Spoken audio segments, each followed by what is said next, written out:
exhibited that kind of compassion towards a person. 8 days nigh, and like somebody would say, nary a word from that individual to the injured senior citizen who is in pain on a hospital bed to reach out and say, hello, sir, how are you? What's happening? And on top of that, to add insult to injury, you've given a number which is bogus. A number that nobody can contact you at because the number you gave is not your number, or not a number that has acknowledged, or whomever is answering the phone is not acknowledging that they know you.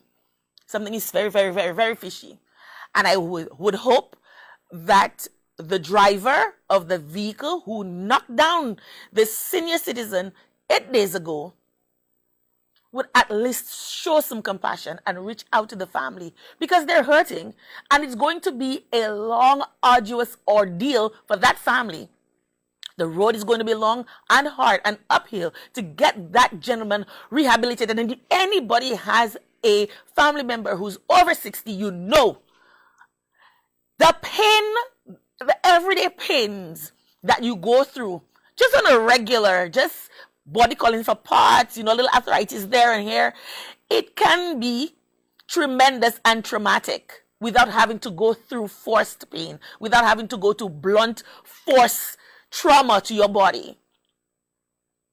I'm just saying, you know who you are.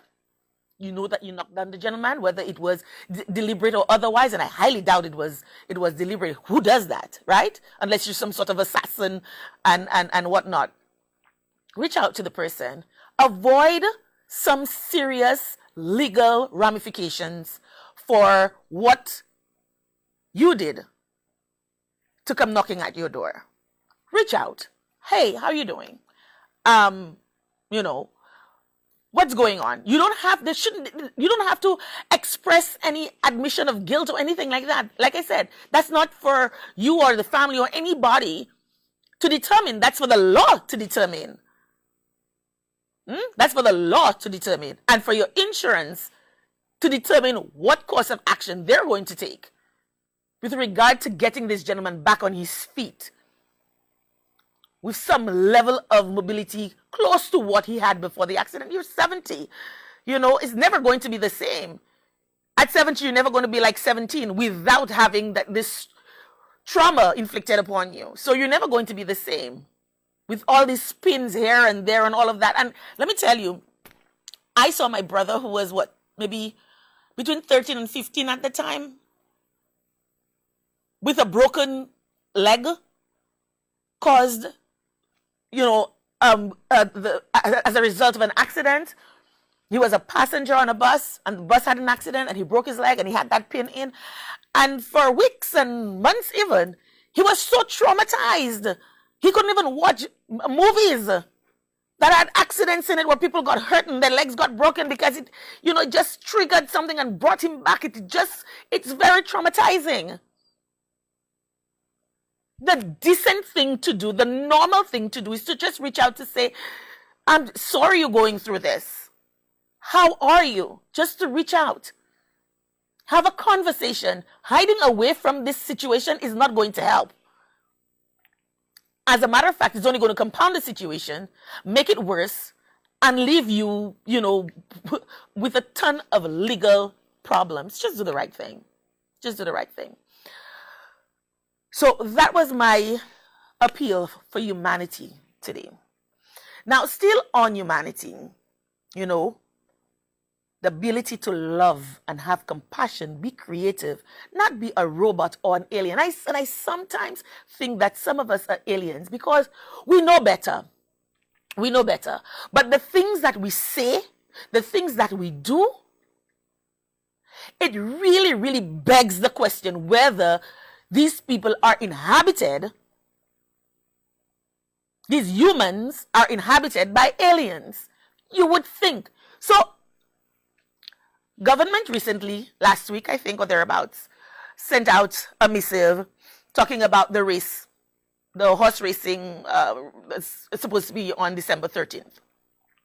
And in that missive, it talked about a dress code.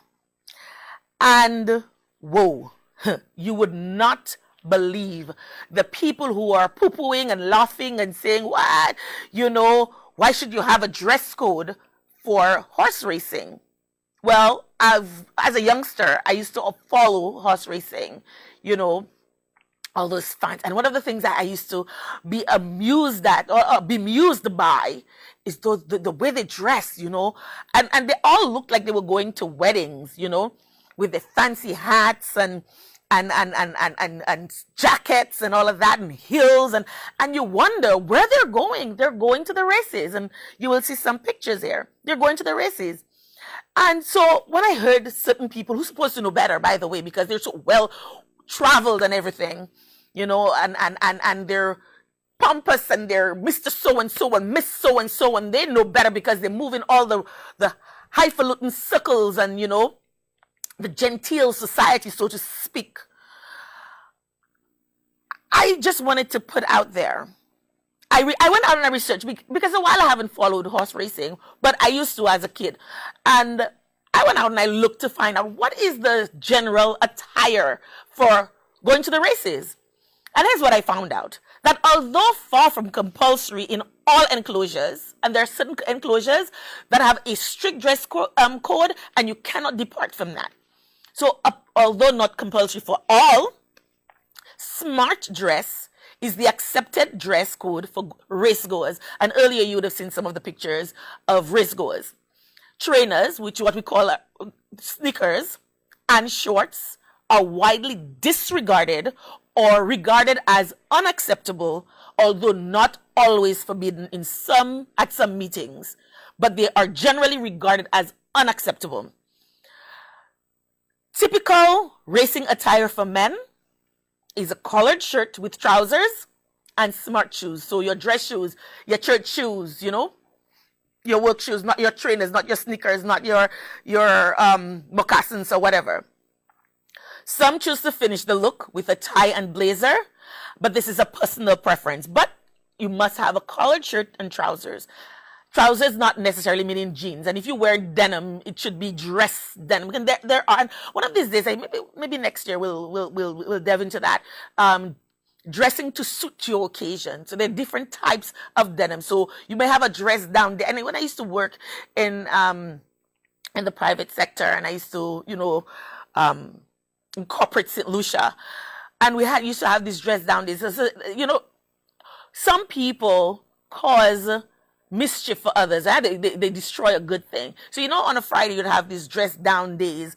And oh my gosh, some of the outfits I used to see, sometimes I would have to call up people and say, this is not appropriate for work. And they would send it back in my face that, it's dress down day. And I'm like, yeah, it's dress down day. But dress down day doesn't mean that it's a license for you to come to work in painted on jeans. I mean, really? You could see everything except the sun, So why are you wearing that if you wouldn't necessarily wear it to go to church? You wouldn't wear it to go to court. You wouldn't wear it to go anywhere, but you want to wear it to go to work where you're making an impression, especially if you're in customer service, you're dealing with people. People come with all their preconceived biases and prejudices, and this is what you want to wear to come to work. Skin tight jeans. And not just skin tight jeans, but like skinny jeans that leave nothing to the imagination. And sometimes you have to look time and place. Casual does not always mean, not every casual occasion is the same, right? So if you were going to the bar, you were going to a tavern, you were going, I don't know, a block or whatever, what you would wear to that is not, that casual affair is not what you're going to wear to go to work just because it's dress down day or casual Friday, right? So to go to the races, again, collared shirt with trousers, and if you're wearing jeans, there are so many different kinds of jeans. You need to be aware. It's not going to be skinny jeans, low-rise jeans, or anything like that. It's going to be tailored jeans, dress jeans. And of course, a lot of these races are in temperate countries where there are different weather, different seasons. So whether you wear a blazer or not, there's certain things that could be accepted, but there are certain things that are not accepted, certain things that you must observe, like the collared shirt and the trousers. And that was the one that really surprised me. If you are lucky enough to be a corporate guest, a suit, yes, like a suit, A full, like this is what these gentlemen are wearing. A full suit may be more appropriate if you are going to be a corporate guest, and that's for men. For ladies now attending races, there are different days to wear different things. So, and this is another example of casual. So I was looking for casual attire for women or men or anything, and this was what I was getting for casual attire to go to the races. Notice they're still wearing the hats and the heels, even though they're wearing summer dresses that are a little shorter, with no sleeves or whatever, but it is still appropriate. They have the hats and they have the heels and whatever. They're going to the races. They're not about to déguiser the races. They're going to the races. They're going to dress. And a lot of going to the races is all about dressing up and all gla and all of that. So on specific days, they put the spotlight on fashion for ladies. And while some meetings offer competitions for best dressed race goers attire. So, there is even a competition. There's even prizes to be won for being the best dressed person at the races. So I don't understand why some people would make such a big fuss because there is a dress code in effect on race day. It's the policy or the prerogative of the owners of the race club to institute a dress code. It is not abnormal. It is not out of the norm. If you don't want to adhere to the dress code, then you don't go to the VIP where there's a strict dress code, or you decline any corporate invitation, right? You decline any corporate invitation. You don't go to the VIP section, and you just go where the $25 slots, where the dress code is more relaxed. So there's something for everybody. If you want to go a VIP, you adhere to the dress code. If you're going to be invited as a corporate guest, then you adhere to the dress code. If you don't want to adhere to the dress code and you just want to pay your $25 for the novelty of going to the races and to be able to be more relaxed and be more yourself and dress in a manner that will allow you to enjoy the concert afterwards, I'm just saying, then so be it. Pay $25 and be a little bit more relaxed, knowing that there is still going to be, somewhat of a dress code still, but you're going to be a little bit more relaxed than the person who's paying, $350 or $380 to go VIP, or the person who is invited as a corporate guest. So I'm just saying, if you're going to poo-poo something and you're going to laugh your head off over something, be sure that the information that you're disseminating is good, is infallible, right? And you don't end up looking like you have egg on your face. I'm just saying. Now, just before we move off of the horse racing, I want to talk a little bit about the stushy ones, the ones that are with the stiff upper lip, the Royal Ascot. The Royal Ascot is a prestigious 5-day meeting. I'm not saying that what we're having is to that caliber. I'm just saying, I'm giving examples of different ones. A Royal Ascot is a prestigious 5-day meeting in June that is steeped in history, and one of its most traditional elements is the dress code. Once you're going there, you're going to be buying a new outfit. If you're going to go for all 5 days, you're going to be wearing a new outfit for all 5 days. You're going to be decked out with all your jewels and your heels and all of that. Strict standards of what to wear are set by the race course, and failure to comply can result in entry being denied. Right? So, for example, the royal enclosure demands all gentlemen to wear a 3-piece morning suit and top hat. I think we had an example there, maybe. I think a 3-piece morning suit and top hat at all times, and ladies must wear a hat or headpiece at all times, as well as conform to an extensive list of restrictions regarding their outfits. Ascot also recently introduced a rule that all gentlemen should be wearing socks. So imagine that. They're even regulating whether you wear socks or not. I don't hear anybody poo-pooing that. But anything that has to do with us in St. Lucia, we can never rise to a standard. We can never do anything, other than a bloco or whatever. Everything has to be déglisé in this country, and it is so sickening. If you don't want to go to the people's horse race, don't go. Because maybe the $25 place spot is not for you. Maybe you want to go VIP, but you want to dress like you're going to the $25 section. It's not for you. Don't go.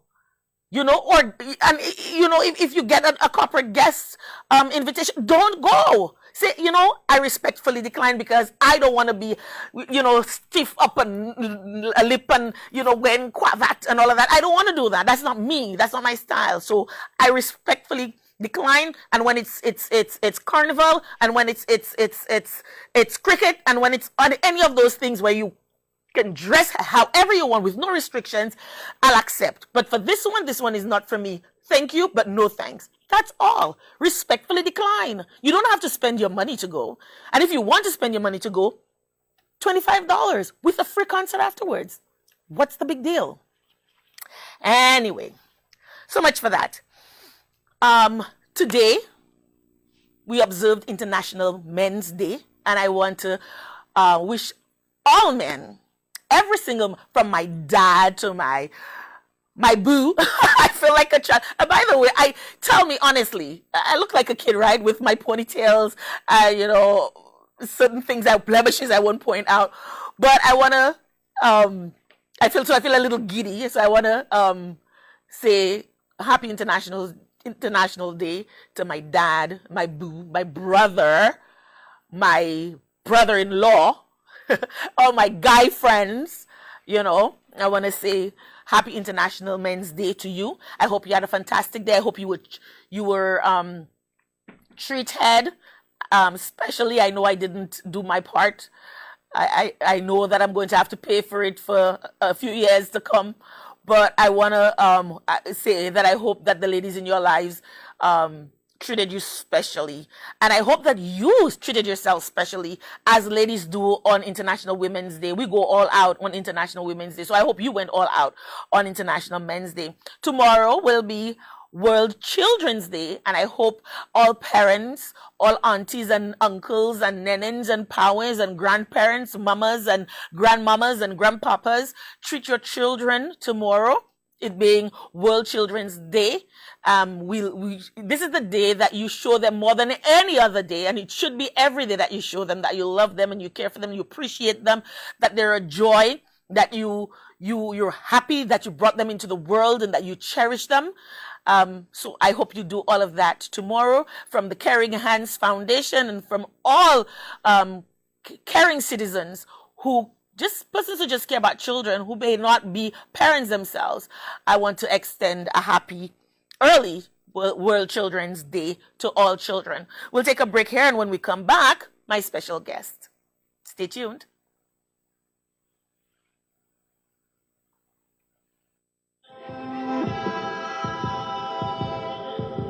You'll get over heartache.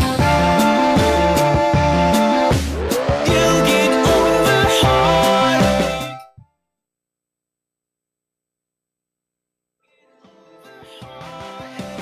Carry on, don't fear the fall.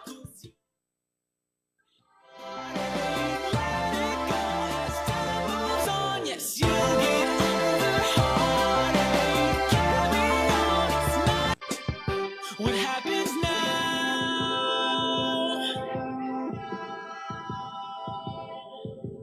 You'll get over heartache. You'll get over heartache. You'll get over heartache. Carry on, don't fear the fall. 'Cause you'll get over heartache. Let it go as time moves on. Yes, you'll get over heartache. Carry on, it's not what happens now.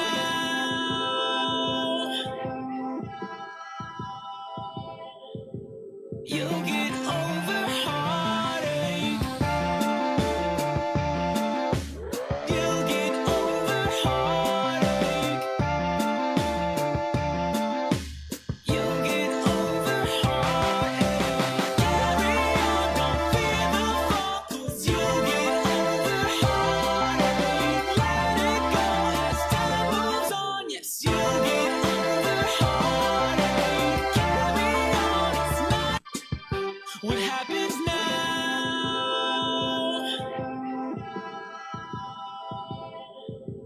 You'll get over heartache.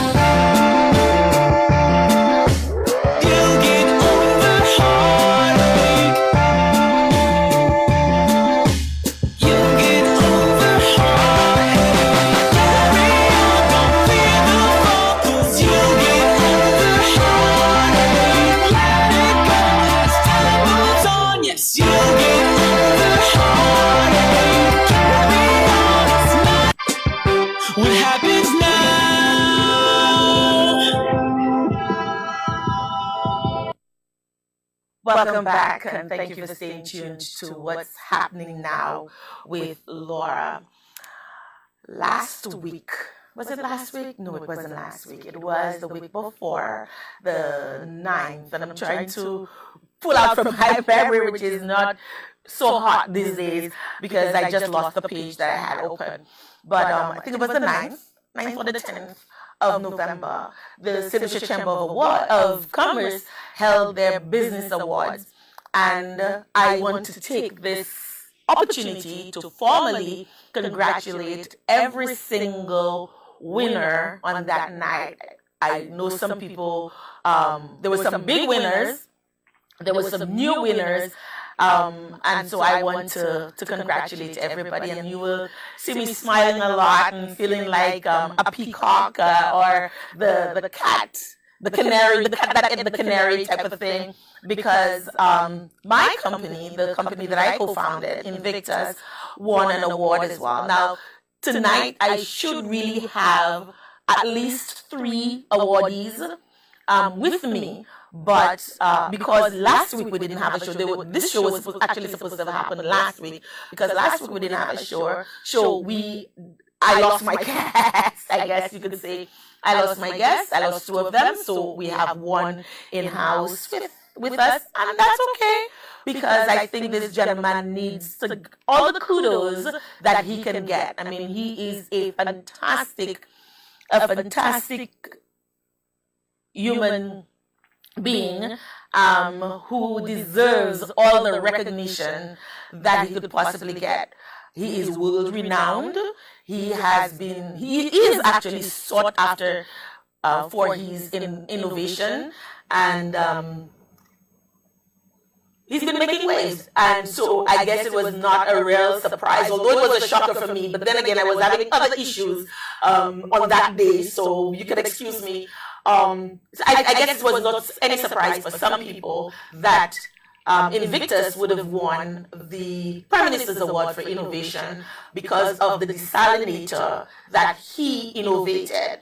Now, mind you, desalination is not a new technology. It is a mature technology, but and it has been touted for the last 50 years to be the savior of the world when it comes to water scarcity, to ensure that water is not a scarce commodity, but it has a number of drawbacks, and a lot of environmentalists will tell you that desalination is a no-no because for one, it is energy hungry, it is dependent heavily on fossil fuels to run, and that the ensuing byproduct, which is brine, is very detrimental to the ecosystem. But I won't go on too much of that. I will allow him to explain that, to go into depth with that. And by now you should know who my special guest is. It's none other than Carlos Noel, who is the innovator for the brine neutralizing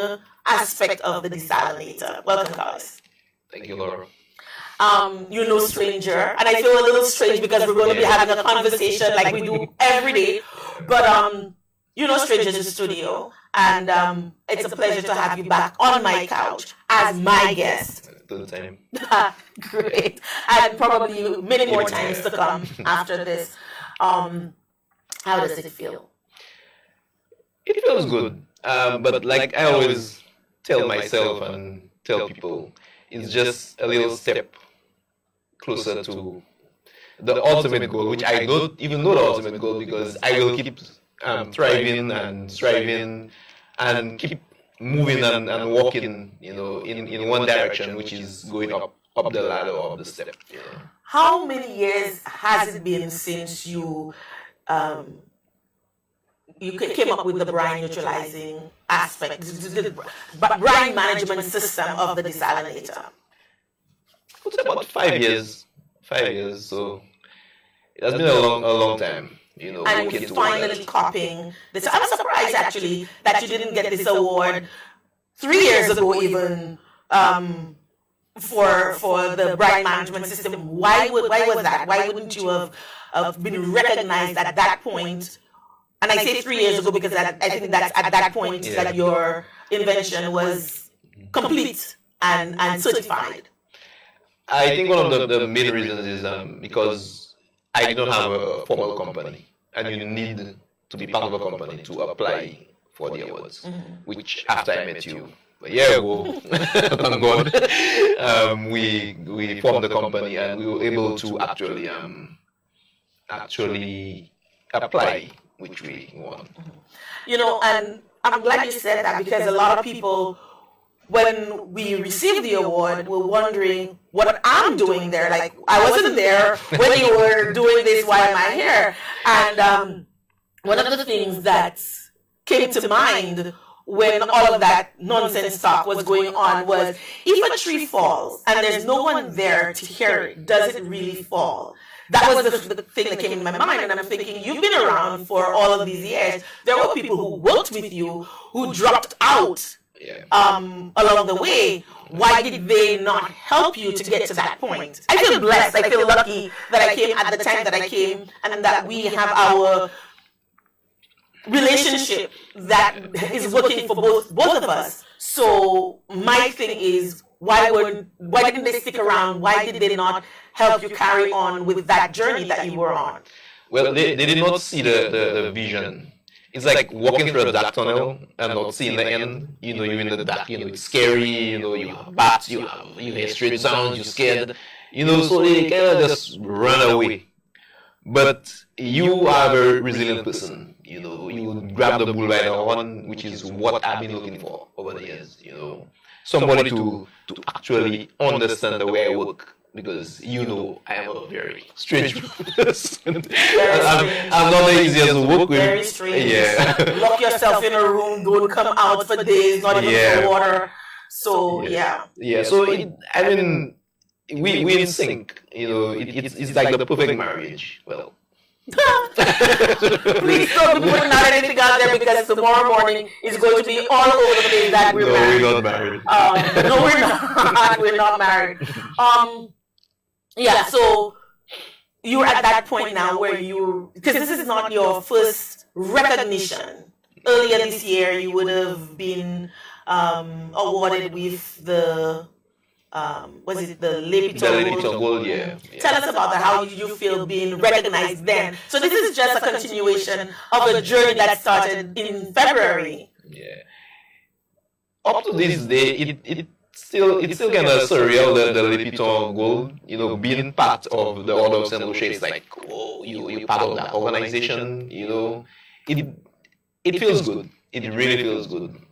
But the thing is, it did not just come. You know, those things like the Le Piton Gold Award, it comes from extremely hard work and self-sacrifice. You know, most times you get those awards is because you went through a lot. So I appreciate it. One of the things I find that is very, maybe not, I want to say,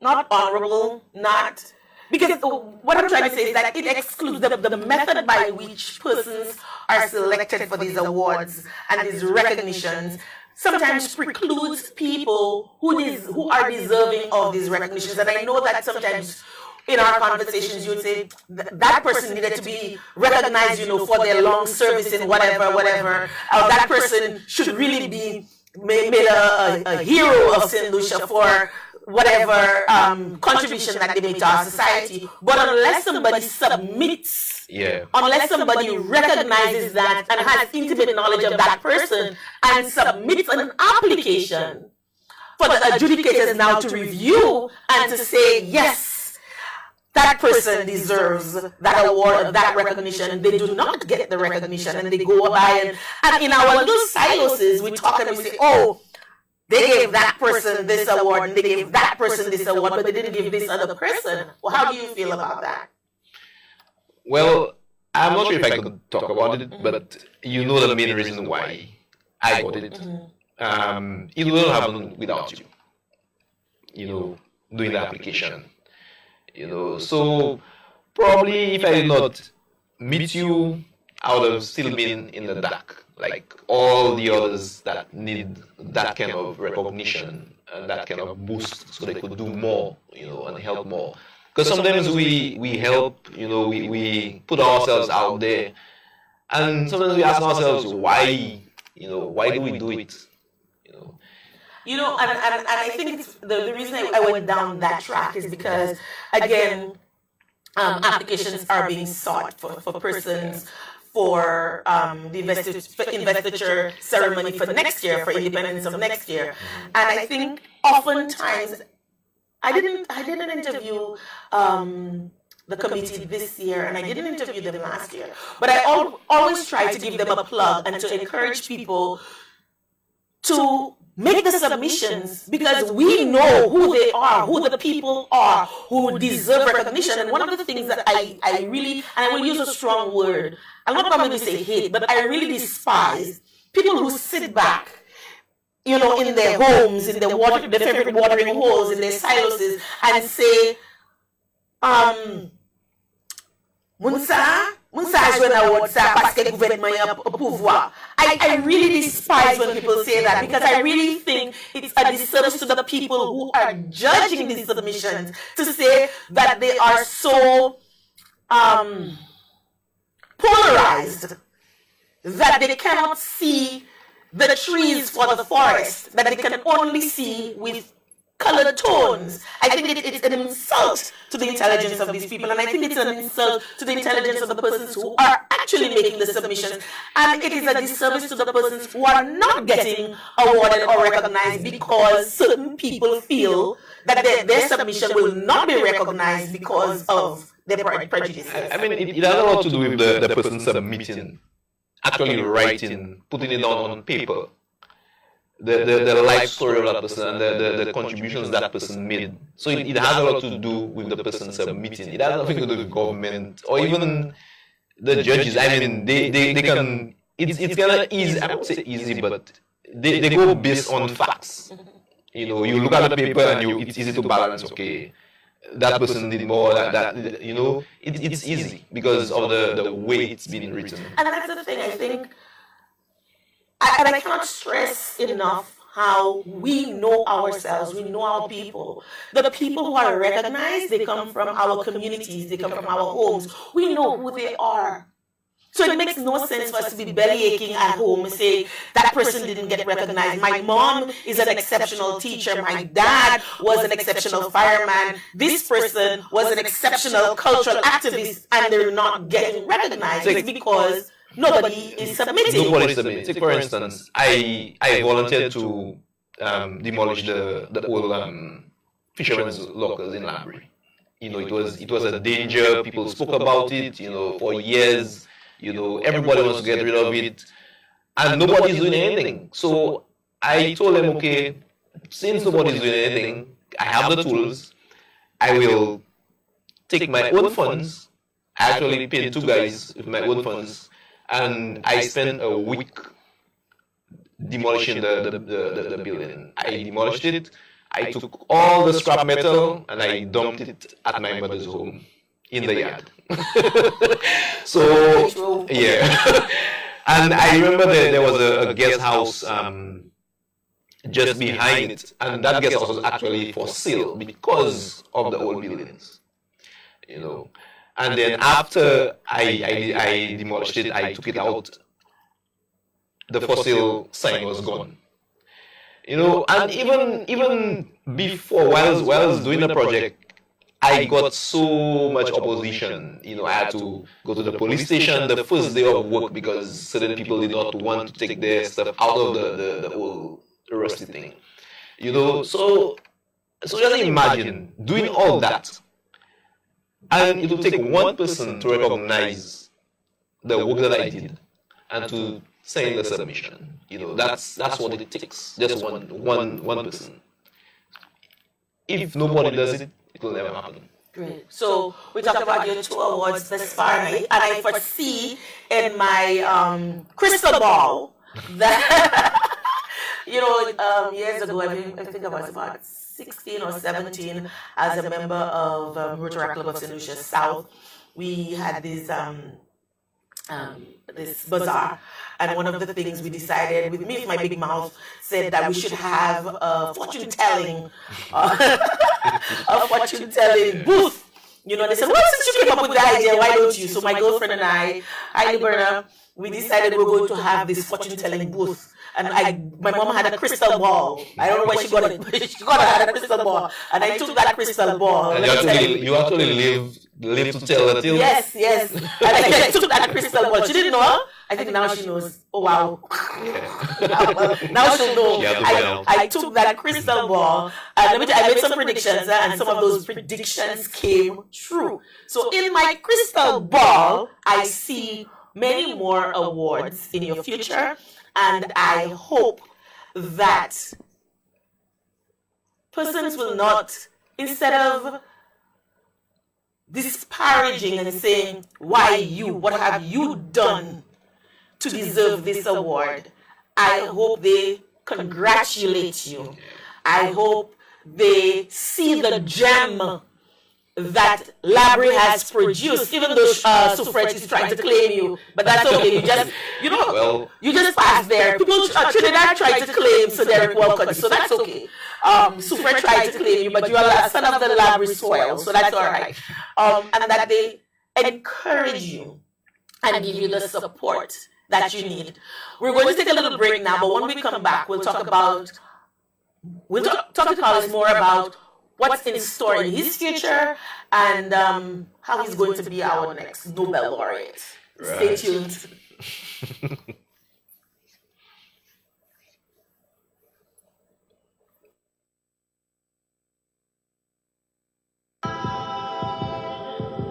You get over heartache.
Welcome back, and thank you for staying tuned to What's Happening Now with Laura and my special guest this evening, Mr. Carlos Noel. I'm so proud of this gentleman, and some of you might be thinking, oh, you have VCS. That's okay. That's Miss VCS to you. I'm loving it. I'm really loving it. I think this is a testament to hard work. I think this is a testament to persevering. And I think on Sunday, that's what our theme was in church, persevering despite the odds, persevering regardless of what people say, regardless of what comes your way, perseverance, persevering, endurance, keep going, never giving up. And I think this is what, I mean, you all know his story by now. You all know that, traditional schooling was not for him, but yet still he's gotten educated. He has tons of awards, and he'll tell you a little bit about them later on. It takes a special kind of brain to conceive of some of the innovations that he has come up with, in particular the brine management system. So yeah, kudos. Can I just run us through briefly, because we all know the story of how you came about to being homeschooled. What I realized is I couldn't keep up with the curriculum. I couldn't keep up with the teaching method. I would stay home and read the physics books, read my electronics manuals, do the experimentation, do complex mathematics on my own. I taught myself, I could understand it, but when it was taught to me in the traditional classroom, it was like Greek. I couldn't follow it. So I had to make the ultimate decision. It was tough. Nobody understood. My parents didn't understand, but they kind of went with it. So I just decided to just drop out, because it's like going to school twice. I do it at my home. I have to go to the regular classroom. But what I would do most times is, well, everybody knows that by now. What I would do is have the books underneath the desk, while the teacher is teaching. When I got really fed up, I got to the end of my rope, I used to take the books to school, and I just taught myself from there. Is it that the teaching was like Greek to you, or is it that there was some sort of fear or some sort of intimidation being in the classroom? Sometimes I think about schooling, especially in third world countries, and I know some people are going to give me flack for that because we are a developing nation and not a third world country. But that's for another show. There is this thing where you have to learn by rote. So, and then the pressure is on. So if you cannot keep up with the brightest person in the class, then something is wrong with you, and it's very intimidating and very... And one thing that really contributed to that was the corporal punishment.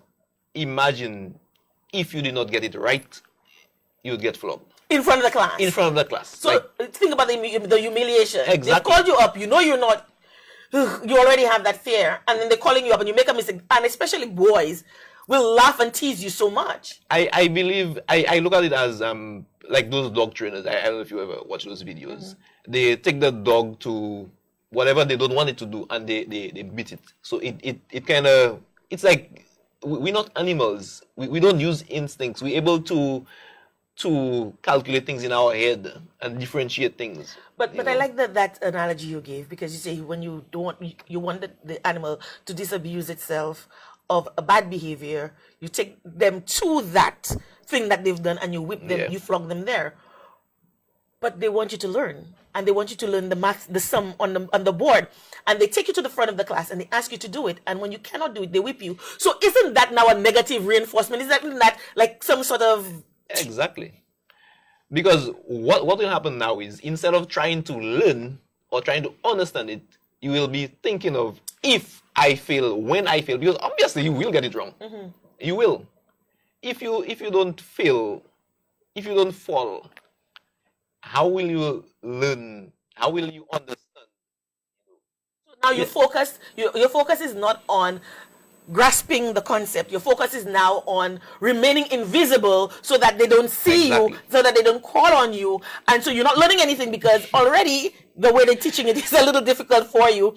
And now you focus on, okay, don't call me. I've had those moments where I slink in the chair because I didn't do my reading or whatever, and I'm like, okay, don't call me. And the more you say don't call me, the more you become visible. Exactly. And it's like they actually zeroing on you because you're trying to hide. Right. So it's like a deliberate thing. Let's teach him, or it's like they prey on the fear. You know, the more you try to be invisible, and everybody is like acting normal, they don't. It's just not fair. Anyway, we're not going to dwell too long on this traumatic incident.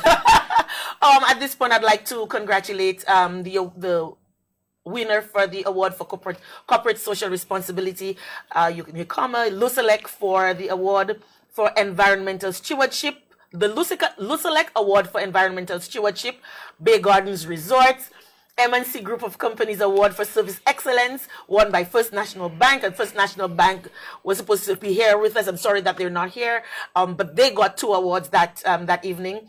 Small Business of the Year, Abby's Exotic Blends Limited, WLBL Employer of the Year, Unicoma, Invest St. Lucia Entrepreneur of the Year, Shop the Caribbean, Export Achievement of the Year, St. Lucia Distillers Limited, Massey Stores New Business of the Year, Serenity at Coconut Bay. Nonprofit or Association of the Year, Faces of Cancer St. Lucia, the Giselle People's Choice Award, the Independent Film Company, Prime Minister's Award for Innovation, Invictus, Business of the Year, First National Bank, St. Lucia Limited. Congratulations to all of you. Now, we've dealt with this award. Now we have another. I was have to remind you. Another big one coming up that we made a submission for. That was the second submission we made, because we first applied in the 4th cycle, I think, or the first round of the 5th cycle, which is this year, and we made the submission knowing full well that we didn't meet all the requirements, but we were hoping again. So we weren't too surprised when the submission was declined, but we, again, perseverance and endurance, resubmitted. And we're talking about here the Expo Live, Expo 2020 in Dubai. So we made that application. We submitted that application, the concept for what we wanted, and tell us the results of that. Yeah, I think out of 4,000 people applications, 170 countries. Yeah. I think it's down to about 100 now. Yeah, I think it's about maybe a little more than 100, but we actually made a submission, and out of 4,000 applications from 170 countries, our submission was accepted. So congratulations. That in itself is a win already. Yes. I mean, can you imagine little St. Lucia, a dot, when you're looking at the globe, you don't even see the dot that is St. Lucia. And we actually made a submission of such a high quality that we got accepted. Our submission got accepted to the technical rounds out of 4,000 applications. And I'm saying this, St. Lucia, we're saying this to show that, Oprah said something, and a lot of people, say, oh, brother, but I kind of like Oprah. And Oprah said something that has always stuck with me. Somebody was interviewing Oprah, and they asked her, what does she attribute to her success? And she gave all these things that attributed to her success. And the person said to her, do you think that luck had anything to do with it? She said, of course, luck had everything to do with it. Luck is 95% of everything, because luck is where opportunity meets your preparation. So you might be struggling, and you might be doing a lot of proposal writing. You might be doing a lot of struggling. You might be, it might be uphill, and you're trying, and boy, it's just not working out. It's just not working out. Nothing is working out. Nothing is panning out. And then you make that, but you're preparing yourself. You believe in yourself. You believe that you're going to make it. And so you prepare. And then one day, somewhere in the middle of nowhere, where you're probably having your worst self-esteem day, this opportunity comes. And because you are prepared, you grab onto it. And that's when some people, haters say that you're an opportunist, but that's okay. That's for another show.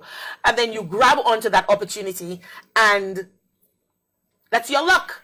And you just don't let go of it, and you just keep propelling. Isn't that can that aptly or correctly describe your situation? Yeah, I mean, if you're not prepared for something, how will you ever get it? It's constant preparation. No matter what, just be ready for when it comes. If you're not ready, you will miss out. Yeah, because you can never grab onto an opportunity and say, okay, oh, that's an opportunity, and grab and then now start making plans and the preparations to use that opportunity, because that's what's going to happen. Whomever has made that opportunity available is going to be like, oh, you're taking too much time, and move on. It's just like waves hitting the shore. Mm-hmm. Just comes and goes, comes and goes. You're not there at the time. You miss You it. miss out. Right. It's like the tree falling and nobody there to Yeah. hear the sound. Right. So, yes, people, Invictus has yet another. Some of you might be thinking, okay, it's not a win, you haven't won yet, but it is a win for us, because out of 4,000 applications, 170 countries, and some of those concepts are amazing. Oh, yeah. Our concept was one of those 4,000 that made it to the next round. And in the next round, they're only going to select 40. Okay, they're only going to select 40. So we're working assiduously to ensure that that happens. Right? So kudos. Again, hard work, perseverance. So is there anything else that you're working on that you want to share with us? Because we're going to open the lines in a little bit, so that persons can share their experiences or offer you congratulations or whatever. Well, we cannot really talk about everything we do in there. But what I really want to see is our technology being used in St. Lucia. It would be very sad if in 2 weeks a superstorm hits us and you know what they can do to those islands. And we are not prepared for it. And the technology is sitting right there in our lap. And we have exported to Africa and to the Pacific. That's like around the world. It's like all the way around the world. It's not even halfway around the world. What are some of your griefs about the technology being used here? I know you said we're not using it's not in use in St. Lucia. I think in a few weeks we will be going around doing our road show to show persons how the technology actually works and to actually show the desalination process and whatnot. But how do you think that the government of St. Lucia, the movers and the shakers, can really access because winning these awards is one thing, but it's not putting food on the table. Exactly. You know what I mean? Winning being recognized, it feels good. It's validation. Yep. But it's not putting food on the table. It's like having dead stock, you cannot sell it. It's just there, and what do you do with it? And you know that they need it, and they will go external, outside of St. Lucia, to look for the same technology. Yeah. Even apart from the superstorms, we have a serious problem because we did the test ourselves, and with the seawater going into the river, the farmers now have a serious problem with the irrigation because the water is salty. It's not even brackish anymore in certain areas. It's pure seawater you're getting in the river.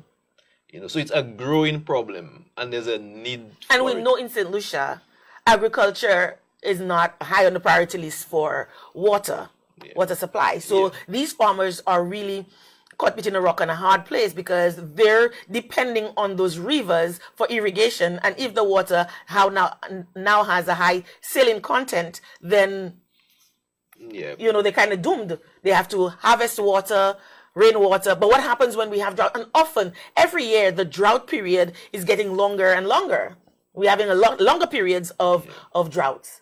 And most of the even we don't really need the river. If the river goes dry, most of those farms that face those problems are coastal. So it's a matter of running the lines into the sea and pumping the water. But it's really frustrating, seeing the farmers suffering. They're really suffering, and we can't do something about it.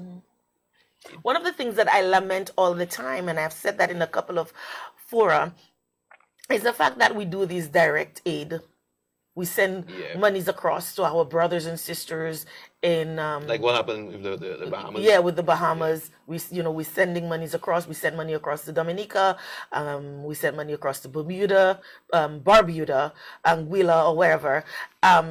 We're helping. We're sending aid to the USVI. We're sending aid everywhere. But when a disaster hits, one of the priority areas is water, potable water for the citizens that are affected. You're talking about drinking water, water for drinking, water for cooking, water for bathing. I mean, you have babies, you have hospitals that are affected. You have, when the baby says he or she is coming, they're coming, regardless of whether you have electricity or water or whatever. You have the basic amenities, they're coming. And so you know that water is life. Water is needed in every post-disaster situation. And yet still we're sending monies across, but we're not sending them what they really need. Why aren't we spending that money in our country to stimulate our economy, to help our young entrepreneurs, and it isn't just, I'm not just talking about Invictus's desalination. I'm talking about any industry in St. Lucia that we produce goods, toilet paper even. Why aren't we using the monies that we would have sent across to these people to send them the amenities that they need? Toilet paper, water, whatever it is.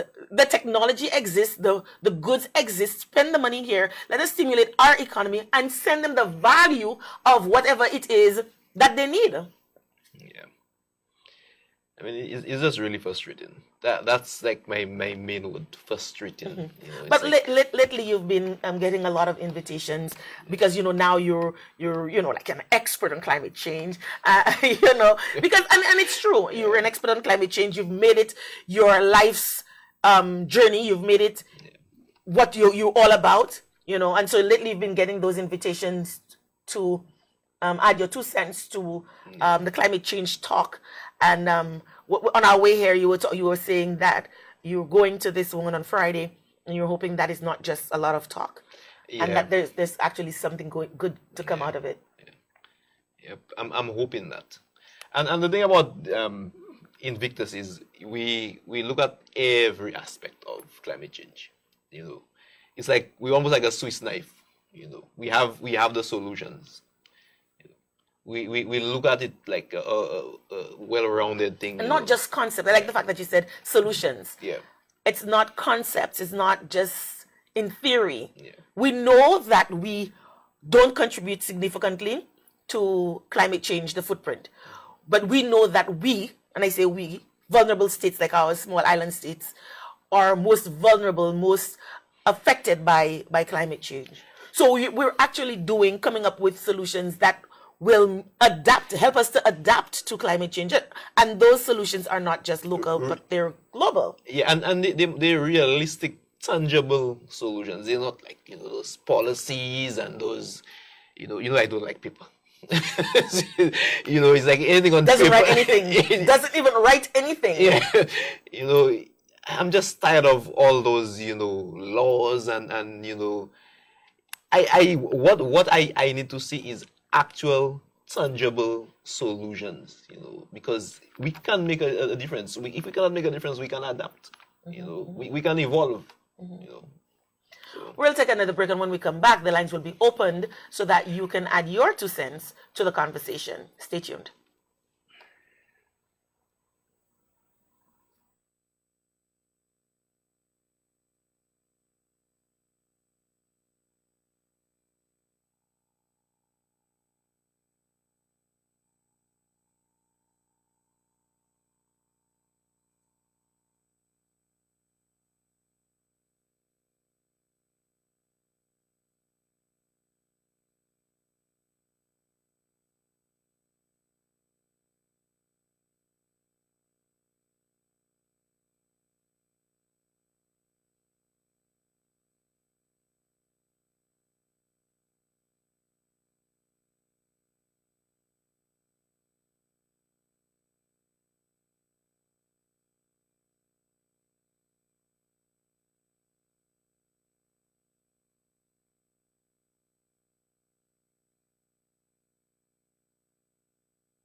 up? You get over. Welcome back and thank you for staying tuned to what's happening now with Laura. We're just having a little conversation here and we're getting lost in translation. So, yeah, these things happen. The lines are open now. The number to call is 451-9788, or you can send us your WhatsApp messages on 284-6536 or email at laurajape@gmail.com and to send us your messages, and we will entertain that as well.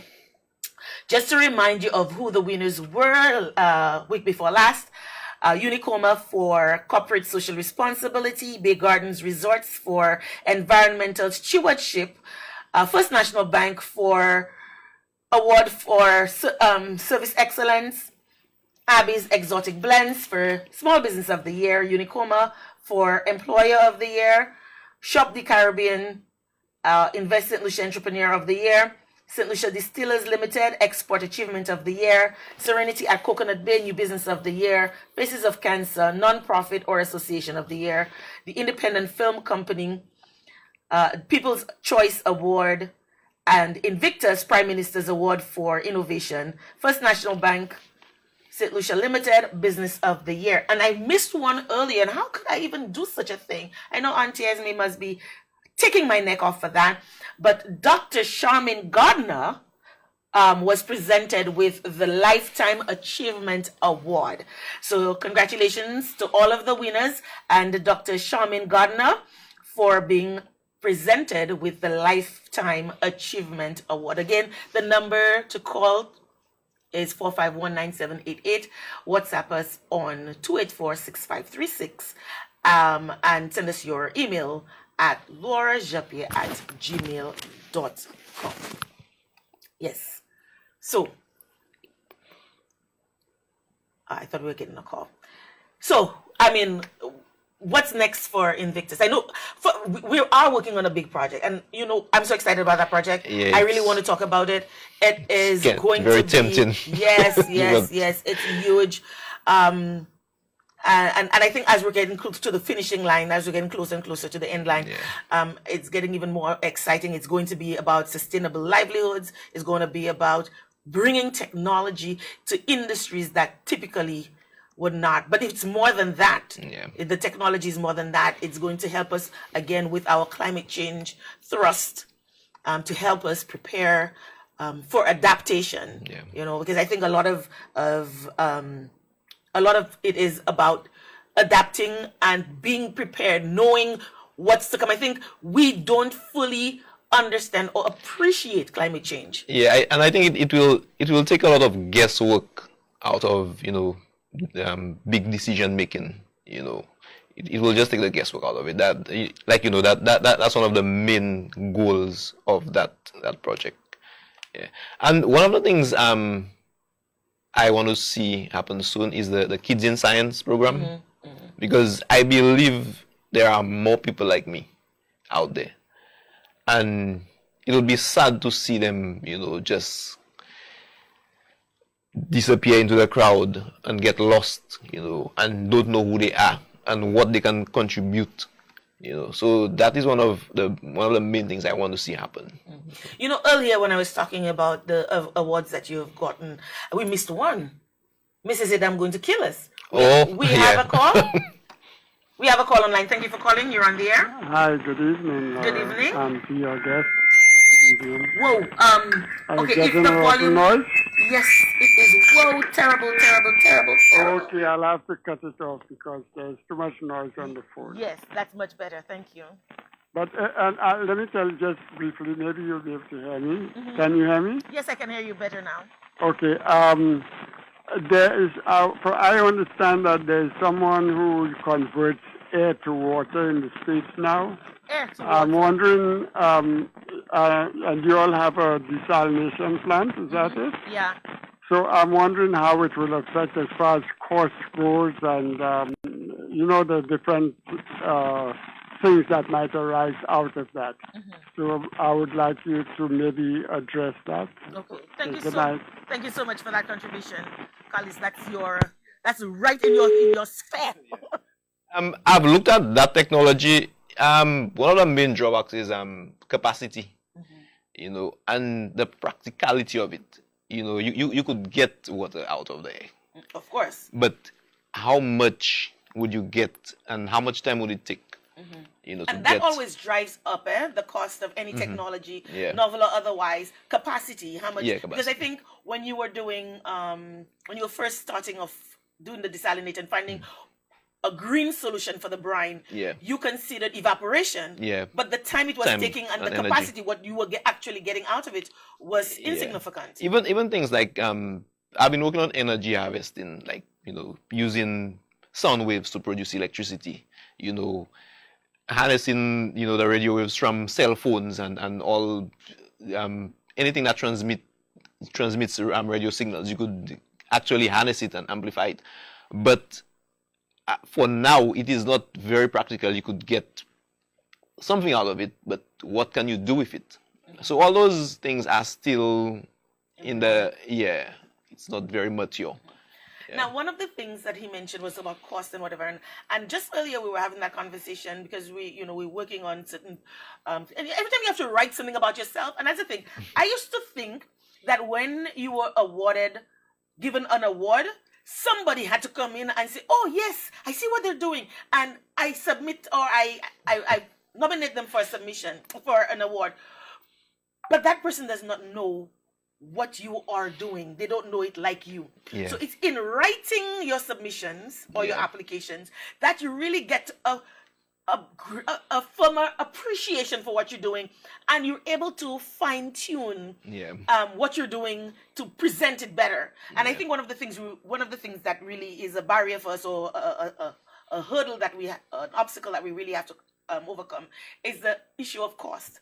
Because we're not living in a territory where a lot of our raw materials are found or manufactured on island. So we have to import a lot of things, and to get it here drives up the cost because we don't produce oil, and so fossil fuels is a huge chunk of the cost of anything coming into Yeah. St. Lucia. You have to, despite maybe the distance from us that the raw materials are, and all of those things, and when it lands here, when you have to pay all your duties and everything else, it drives up the cost. Yep. Now, if you're not fabricating or you're not manufacturing volume of any kind, then of course it drives up the cost because all of the overheads and everything Yeah. else is only absorbed by that one unit or the few units that you're actually fabricating. So that again is one of the barriers to entry for a lot of entrepreneurs, not just for us for what we're doing, but for a lot of entrepreneurs. Keeping your costs down is really something, isn't it? Yeah, and even the practicality of some technologies, and the complexity of it, it's not worth it. You wouldn't want to send a complex system to Africa, to one of those small villages, because to get the parts there, it's like, well, we experienced that with the Tanzania project. Most of those places are remote, so you just keep it simple and practical. Yeah. And that's one of the beautiful things about the desalinator. All the moving parts, the way they come together is unique, but all of the moving parts in terms of maintenance is relatively easy and not complex at all to maintain. Yeah, even the new version we came up with, the Nomad, it was specifically designed for post-disaster. Post-disaster, you have your challenges. There's no roads. It has to be able to take a ride on any vehicle, a helicopter. Yeah, because it is specifically designed Yeah. for post-disaster.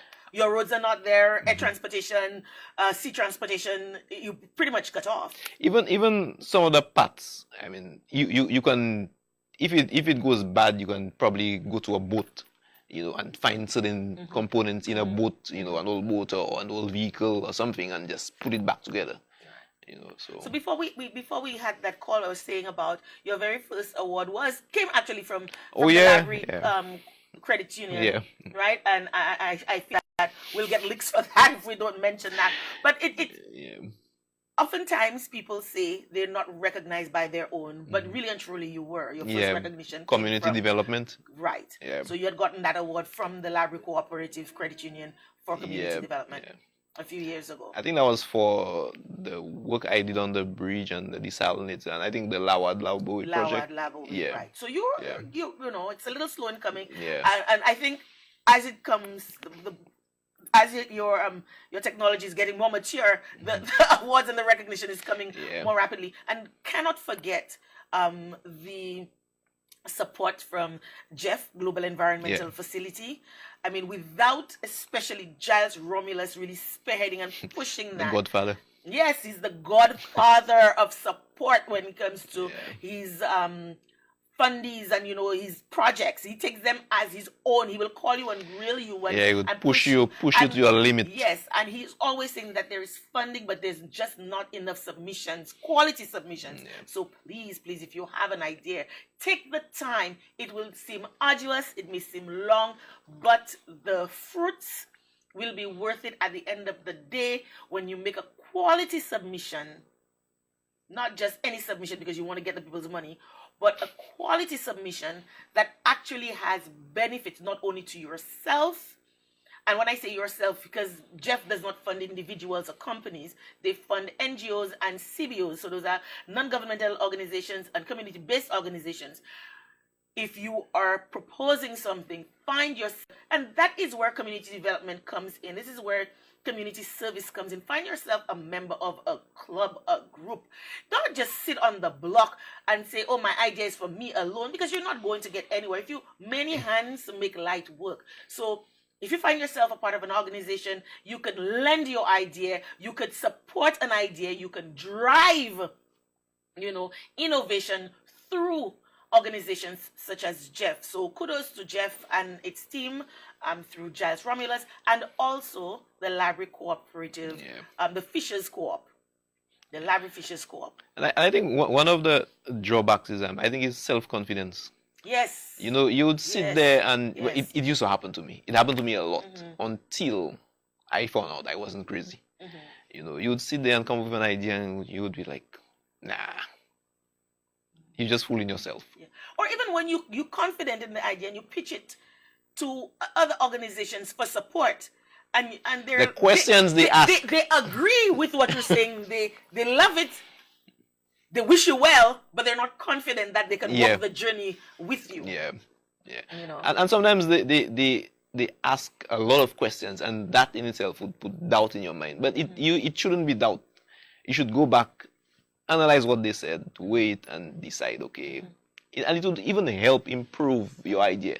Because Push you at forward. the end of the day, these ideas are supposed to help community. It's Yeah. supposed to help your community. It's supposed to help your nation, and by extension, your territory, your region, and globally. Because let me tell you, some of the things that you have come up with, just on the way here, we were talking about some other innovation that we haven't even started on one. We are not finished on one. Yeah. We haven't started one. We're ending one, and you're already talking about another one. These ideas are not just local. These ideas can put us on the map. Yeah. And even if we're still a dot, but we will be a resilient Yep, a dot. very resilient dot. A resilient dot. We have a call? Okay. So, what else would you like, especially to the young kids out there? Because we talked about kids in science, and that is an environment where young people, children, can come in and just experiment and explore science. They're intrigued, they're fascinated by, but they don't have a place that they can. Not every parent is going to be like you, where you take the radio or the Yeah. television, discombobulate it, and be like, that's Yeah. okay. It's called investigating or experimenting or whatever.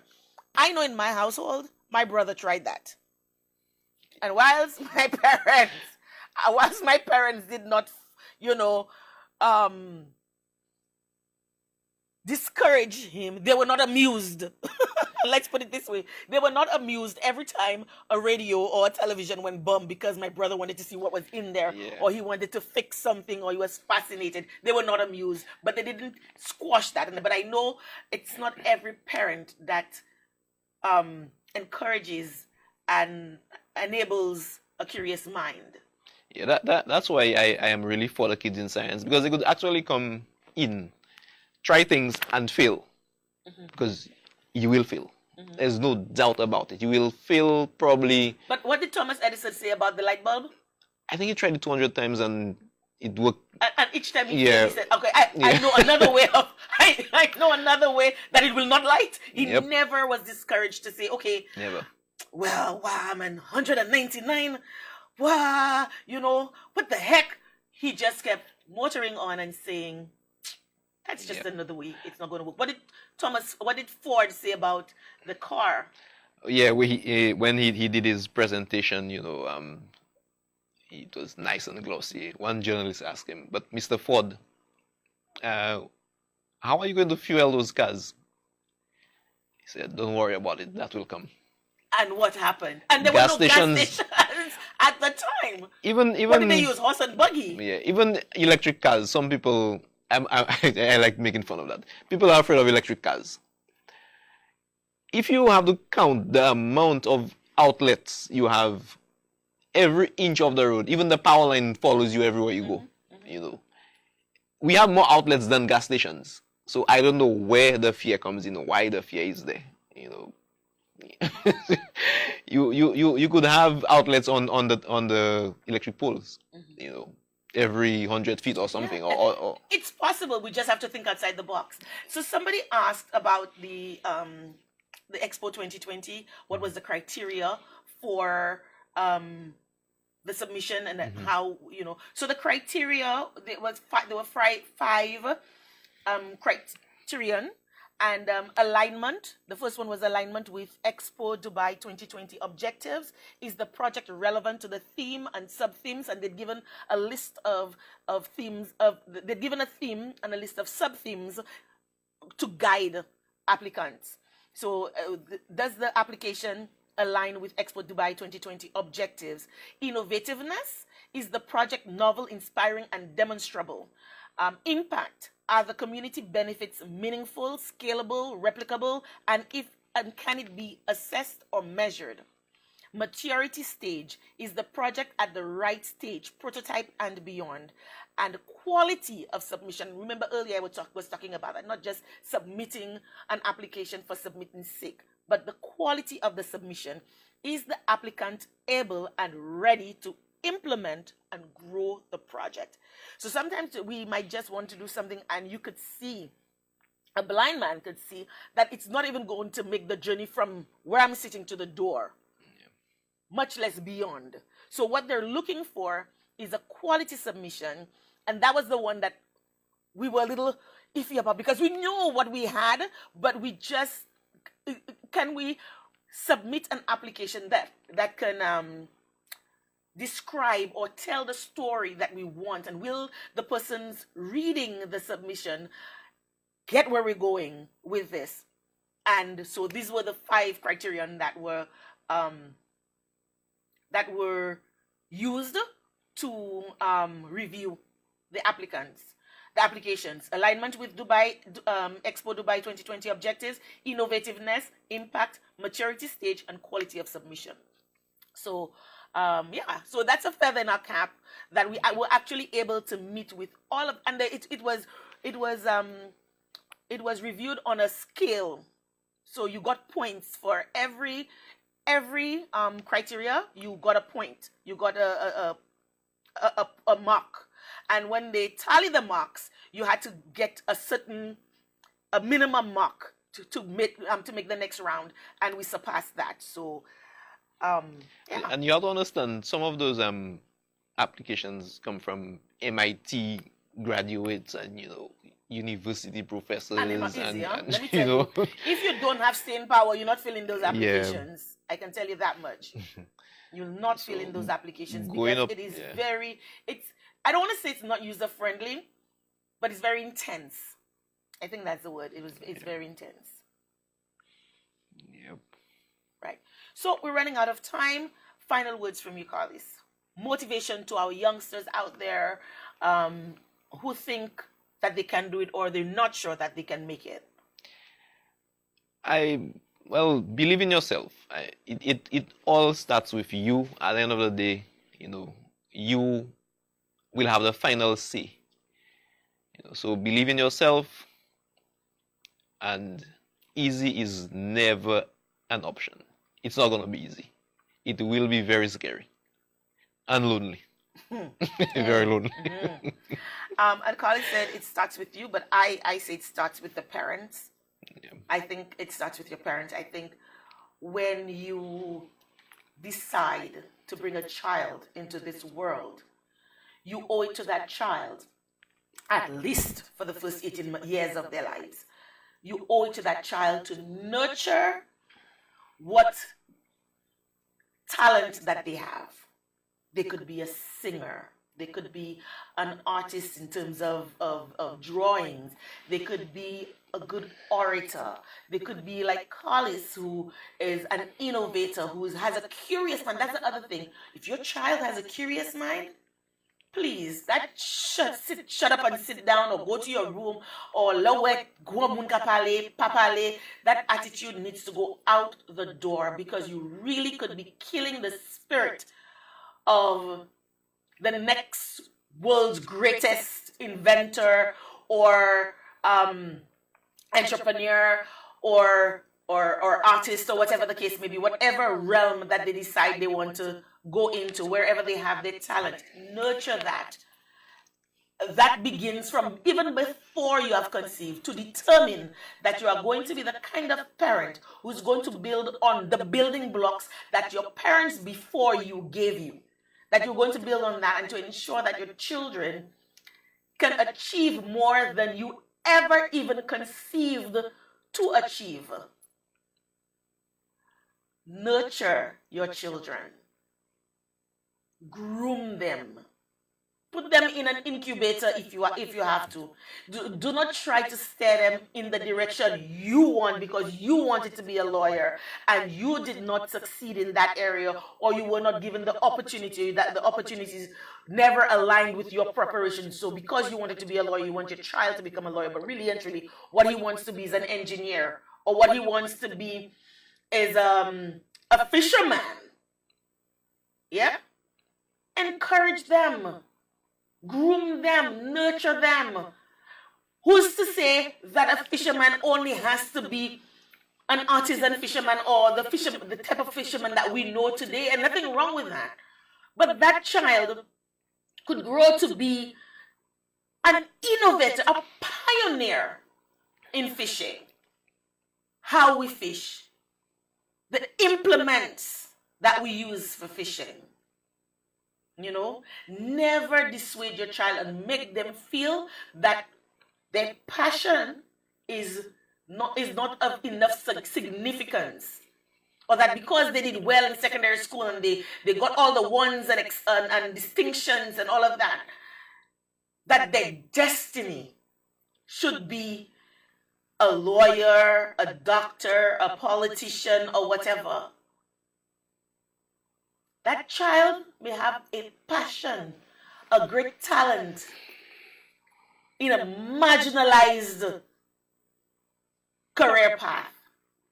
And they could turn that around and be pioneer in that field, making not just you and the community proud, but the country, elevating the status, the level of St. Lucia, putting us on that map, making that dot, that little insignificant dot that you can barely see, seem even bigger. And I'm going to steal a phrase from the Jamaicans before I close and say, Little but Talawa.